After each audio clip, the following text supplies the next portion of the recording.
सभी साथियों को मेरा नमस्कार। आई होप आप सभी लोग बेहतरीन होंगे और बेहतरीन तरीके से अपनी प्रिपरेशन कर रहे होंगे। आज हम इस वीडियो में कीपिंग क्वाइट नामक जो पोयम है जिसे कंपोज किया है पैब्लो नेरूदा जी ने, इस पोयम के सभी स्टैंजा बेस्ड क्वेश्चन आंसर और इस पोयम का जो सेंट्रल आइडिया है, इन सभी का मैं आपको बहुत ही आसान शब्दों में सॉल्यूशन प्रोवाइड कराने जा रहा हूं। तो साथियों देखिए, आपका जो पहला स्टैंजा है, नाउ वी विल से लेकर अवर आर्म्स सो मच। इसमें आपका पहला क्वेश्चन है, व्हाट डज द पोइट से, कवि क्या कहते हैं, in the first two lines, पहली दो पंक्तियों में। कवि पहली दो पंक्तियों में क्या कहते हैं?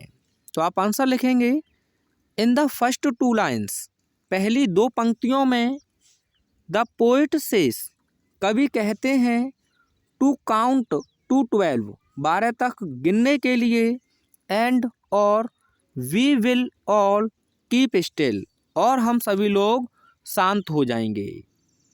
पहली दो पंक्तियों में कवि 12 तक गिनने के लिए कहते हैं और हम सभी लोग शांत हो जाएंगे।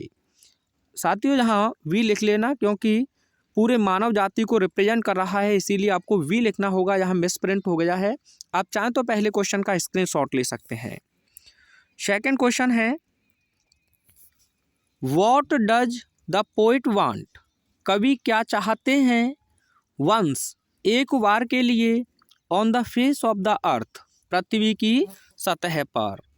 कवि पृथ्वी की सतह पर एक बार के लिए क्या चाहते हैं? तो आप आंसर लिखेंगे, on the face of the अर्थ। इतना आपने क्वेश्चन से ही लिया पीछे से, यानी कि पृथ्वी की सतह पर। द पोइट वांट्स, कवि चाहते हैं, नॉट टू स्पीक, बातचीत ना करने के लिए, इन एनी लैंग्वेज, किसी भी भाषा में, वंस, एक बार के लिए। यानी कि पृथ्वी की सतह पर कवि एक बार के लिए किसी भी भाषा में बातचीत ना करें, यही चाहते हैं। अगला क्वेश्चन है आपका, what does the poet want for 1 second, यानी कवि 1 सेकेंड के लिए क्या चाहते हैं? तो आप इसका आंसर लिखेंगे, फॉर 1 सेकेंड, 1 सेकेंड के लिए, द पोइट वांट्स, कवि चाहते हैं, नॉट टू मूव, ना हिलाएं डुलाएं, देयर आर्म्स, यानी कि अपने भुजाओं, और दूसरा अर्थ इस जगह आर्म्स का है अस्त्र शस्त्र। 1 सेकेंड के लिए कवि चाहते हैं कि हम लोग अपनी बाहों और अपने अस्त्र शस्त्रों को ना हिलाएं डुलाएं। सो मच, इतना अधिक। आप चाहें तो यहाँ देयर की जगह पर अवर लिख लेना, क्योंकि यह पूरी मानव जाति को ही रिप्रेजेंट कर रहा है। ठीक है, तो फॉर 1 सेकेंड, 1 सेकेंड के लिए, द पोइट वांट्स, कवि चाहते हैं, not to move our arms so much, कि हम लोग अपने अस्त्र शस्त्र और अपनी बाहों को ना हिलाएं डुलाएं। यह हो जाएगा आपका क्वेश्चन नंबर 3 का आंसर। अगला क्वेश्चन है, अगला स्टैंजा आपका, इट वुड बी से लेकर अ सडन स्ट्रेंजनेस। इसमें आपका पहला क्वेश्चन पूछा है, what would be an exotic movement, एक अद्भुत या विलक्षण क्षण क्या होगा? तो आप इसका आंसर लिखेंगे, काउंटिंग टू 12, 12 तक गिनती करना, एंड कीपिंग क्वाइट, और शांत रहना, would be an exotic movement, एक अद्भुत या विचित्र या विलक्षण क्षण होगा। इस प्रकार से आप व्हाट की जगह पर ही आंसर लिख देंगे। अगला क्वेश्चन है, what would be the speciality of that exotic movement, यानी कि उस अद्भुत क्षण की विशेषता क्या होगी? तो आप लिखेंगे इसका answer, the speciality of that exotic movement, यानी उस विलक्षण क्षण की विशेषता, वुड बी, होगी, विदाउट रश, कोई भी भाग दौड़ नहीं होगी, एंड विदाउट इंजन्स, और ना ही इंजनों का शोरगुल होगा। उस विलक्षण या अद्भुत क्षण की विशेषता बिना भागदौड़ और बिना इंजनों का शोरगुल होगा। अगला क्वेश्चन है आपका इस स्टैंजा का, what would happen with us then, तब हम लोगों के साथ क्या होगा। तो आप आंसर लिखेंगे, we would all be together, हम सभी लोग एक साथ होंगे, इन अ सडन स्ट्रेंजनेस, यानी कि एक आकस्मिक विचित्रता में। We would all be together, हम सभी लोग एक साथ होंगे, इन अ सडन स्ट्रेंजनेस, एक आकस्मिक विचित्रता में। आप चाहें तो इसका भी एक स्क्रीनशॉट ले सकते हैं। और देखते हैं आपका जो अगला स्टैंजा है, फिशरमैन इन द कोल्ड सी से लेकर हिज हर्ट हैंड्स तक है। साथियों, इसे 2023 3 से 16 जेड वाई क्वेश्चन पेपर में इस स्टैंजा को पूछा है।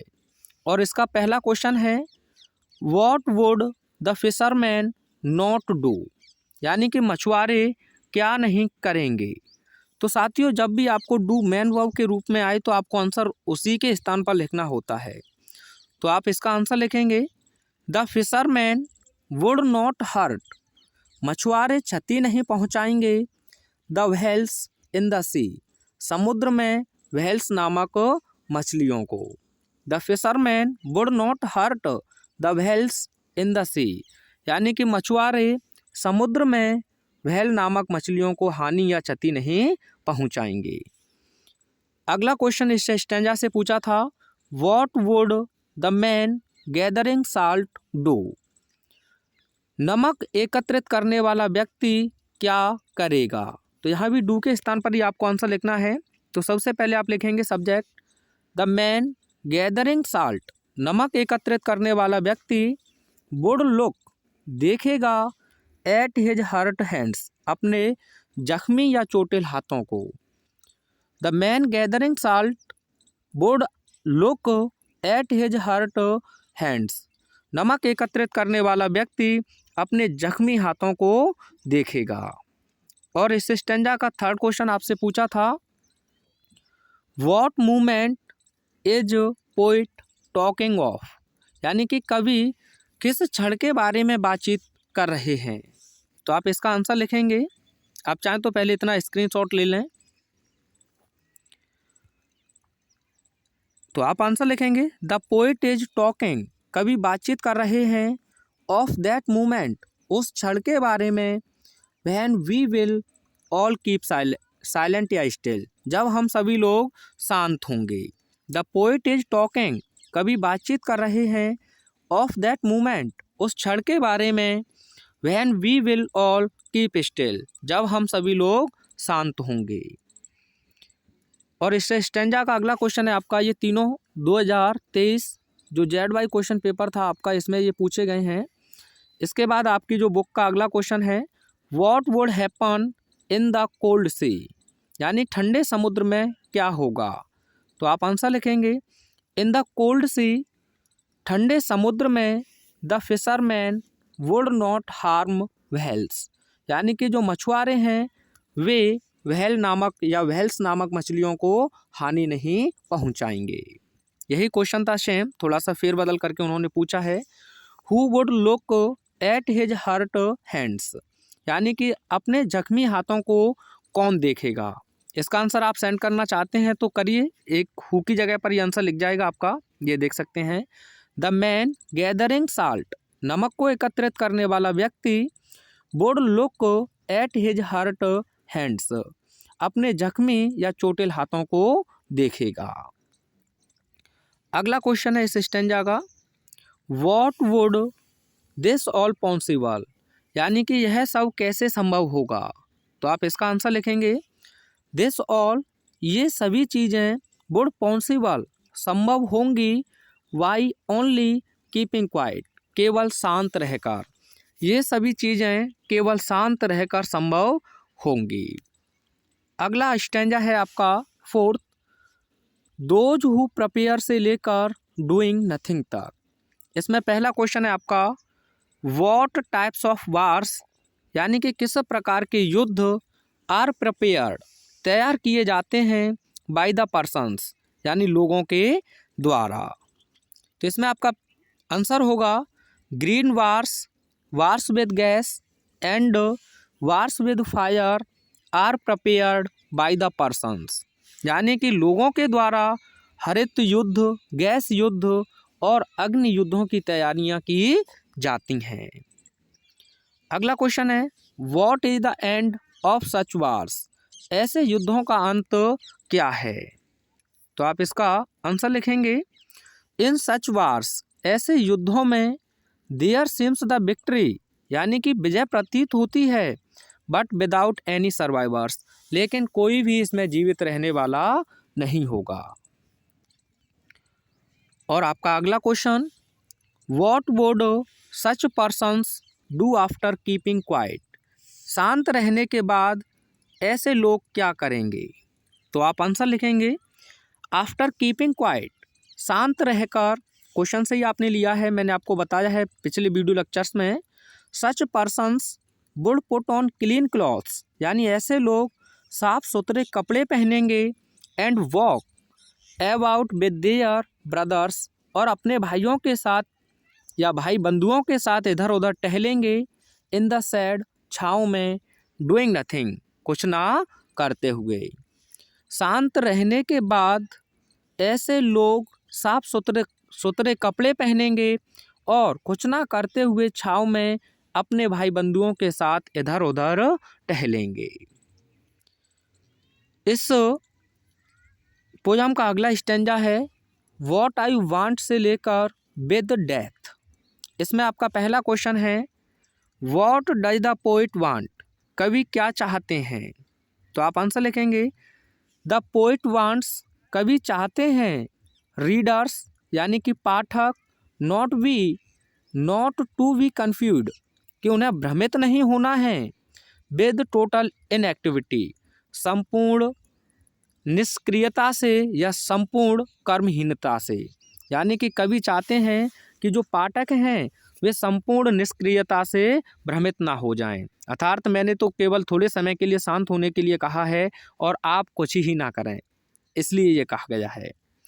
अगला क्वेश्चन है, what would a huge silence interrupt, यानी कि एक विशाल चुप्पी कैसे बाध्य होगी। तो आप आंसर लिखेंगे, if we would not so single minded, यदि हम लोग एकाग्रचित मस्तिष्क वाले नहीं होंगे, about keeping our lives moving, अपने जीवन को आगे बढ़ाने के बारे में, एंड फॉर वंस, और एक बार के लिए, कुड डू नथिंग, हम लोग कुछ ना कर सकें, यानी एक बार के लिए हम लोग कुछ ना कर सकें, इन दिस वे, इस प्रकार से, a huge silence would interrupt, यह जो विशाल चुप्पी है बाध्य हो जाएगी या टूट जाएगी। अगला क्वेश्चन है, वाई डू वी फियर, हम क्यों डरते हैं।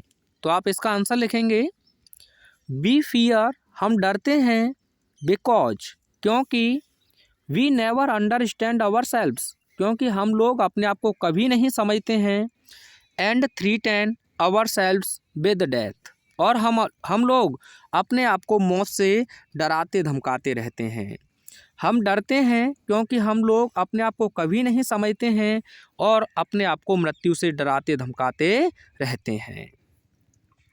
स्टैंजा नंबर 6 और इस पोयम का मोस्ट इम्पोर्टेंट स्टैंजा है, परहैप्स द अर्थ से लेकर आई विल गो तक यह स्टैंजा आपसे पूछा गया है और यह आपका 2023 3 से 16 जेडबी क्वेश्चन पेपर में पूछा भी गया है। इसमें आपका पहला क्वेश्चन है, what lesson does the earth teach us, यानी कि पृथ्वी हमें कौन सा अध्याय सिखाती है। तो आप इसका आंसर लिखेंगे, the earth can teach us, पृथ्वी हमें सिखा सकती है, एज, क्योंकि, व्हेन एवरीथिंग सीम्स डेड, जब प्रत्येक चीज़ें मृत प्रतीत होती हैं, and later proves to be alive, और बाद में वे जीवित सिद्ध होती हैं। पृथ्वी हमें सिखा सकती है क्योंकि जब प्रत्येक चीज़ें मृत प्रतीत होती हैं और बाद में जीवित सिद्ध हो सकती हैं। तो यह आप इसका आंसर लिख सकते हैं। और अगला क्वेश्चन इस स्टेंजा का पूछा गया है आपसे, वॉट रिमेन्स अलाइव, यानी कि क्या जीवित रहता है when everything seems to be dead, जब प्रत्येक चीज़ें मृत प्रतीत होती हैं। तो यहाँ वॉट की जगह पर ही आप आंसर लिख दें तो आपको पता चल गया होगा। द ओनली अर्थ, केवल पृथ्वी, द ओनली अर्थ, केवल पृथ्वी रिमेन्स अलाइव, जीवित रहती है when everything seems to be dead, जब प्रत्येक चीज़ें मृत प्रतीत होती हैं। तो यह बहुत आसान तरीके से आप इसका आंसर लिख सकते थे। अगला question, what does the poet ask us to do, यानी कि कवि हम लोगों से क्या करने के लिए कहते हैं। तो आप इसी से लिख देंगे आंसर, द पोइट आस्क्स अस, कवि हम लोगों से कहते हैं टू कीप क्वाइट, शांत रहने के लिए, कवि हम लोगों से शांत रहने के लिए कहते हैं। ये तीनों क्वेश्चन आपके पूछे गए थे। उसके बाद आपकी बुक का क्वेश्चन है, who can teach us and when, हमें कौन सिखा सकता है और कब। तो आपने पहले ही क्वेश्चन का आंसर देखा था, the earth can teach us, पृथ्वी हमें सिखा सकती है, और इसमें पूछा है कब, तो आप लिखेंगे व्हेन एवरीथिंग सीम्स डेड, जब प्रत्येक चीज़ें मृत प्रतीत होती हैं। और अगला question, what would be proved later and how, यानी कि बाद में क्या सिद्ध होगा और कैसे। तो आप लिखेंगे लेटर, बाद में, everything would be proved alive, यानी कि प्रत्येक चीज़ें जीवित सिद्ध होंगी with the help of the अर्थ या नेचर। और उसने पूछा था कैसे, तो आप लिख देंगे पृथ्वी या प्रकृति की मदद से। बाद में प्रत्येक चीज़ें जीवित सिद्ध होंगी पृथ्वी या फिर प्रकृति की मदद से।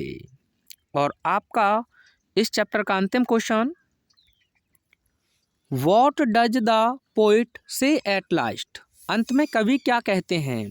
तो आप आंसर लिख देंगे एट लास्ट, अंत में, द पोइट सेज, कवि कहते हैं, that he will count up to 12, कि वे 12 तक गिनती करेंगे, एंड वी कीप क्वाइट, हम लोग शांत हो जाएंगे, एंड ही विल गो, और वह चले जाएंगे। यह थे साथियों इसके स्टैंजा वाइज सभी क्वेश्चन आंसर। काफ़ी आसान शब्दों में मैंने इन्हें आपको प्रोवाइड करने का प्रयास किया है। अब देखते हैं इसका सेंट्रल आइडिया। तो आप इसका आंसर लिखेंगे, द पोएम कीपिंग क्वाइट, यानी कि कीपिंग क्वाइट नामक कविता इज कंपोज्ड बाय पैब्लो नेरूडा, जिसे पैब्लो नेरूडा के द्वारा रचा गया है या जिसे पैब्लो नेरूडा जी ने लिखा है। डिस्कसेज, इस पोयम में वर्णन करते हैं the need of maintaining peace and silence, यानी कि शांति और चुप्पी बनाए रखने की आवश्यकता को। ही स्ट्रेसेज, वे जोर देते हैं अपॉन बीइंग क्वाइट, यानी कि शांत रहने के लिए, एंड हार्मलेस, और क्षति न पहुँचाएँ, टू द ह्यूमन बींग्स, मानव जाति को, एंड एनिमल्स, जानवरों को, एंड एनवायरमेंट, और इस पर्यावरण को। He asks all human beings, वे सभी मानवों से कहते हैं, to stop all the worldly activities, कि वे सभी सांसारिक गतिविधियों को रोक दें, फॉर सम टाइम, कुछ समय के लिए, and spend a few moments in self introspection, और आत्मनिरीक्षण के लिए कुछ क्षणों को व्यतीत करें। It will help us to understand ourselves, यह हम लोगों को अपने आप में समझने के लिए मदद करेगा। वी आर इन ट्रबल, हम लोग समस्या में हैं, बिकॉज, क्योंकि, वी आर, यहाँ डबल बी मिसप्रिंट हो गया है तो इसे एक को हटा लेना आप, ठीक है। Because we are always in a hurry, क्योंकि हम लोग हमेशा जल्दी में होते हैं। दस, इस प्रकार से, द पोइट प्रोवाइड्स अस, कभी हमें उपलब्ध कराते हैं विद अ सिंपल सॉल्यूशन, एक साधारण सा समाधान टू कंट्रोल, नियंत्रित करने के लिए ऑल दीज प्रॉब्लम्स, इन सभी समस्याओं को। आप चाहें तो साथियों इसका एक स्क्रीनशॉट ले सकते हैं और मैं आपसे मिलता हूँ नेक्स्ट वीडियो में, नेक्स्ट ऐसे ही आपके लिए कुछ अच्छे वीडियोज़ के साथ। Thanks for watching. कमेंट करके बताएं कि वीडियो लगा कैसा आपको।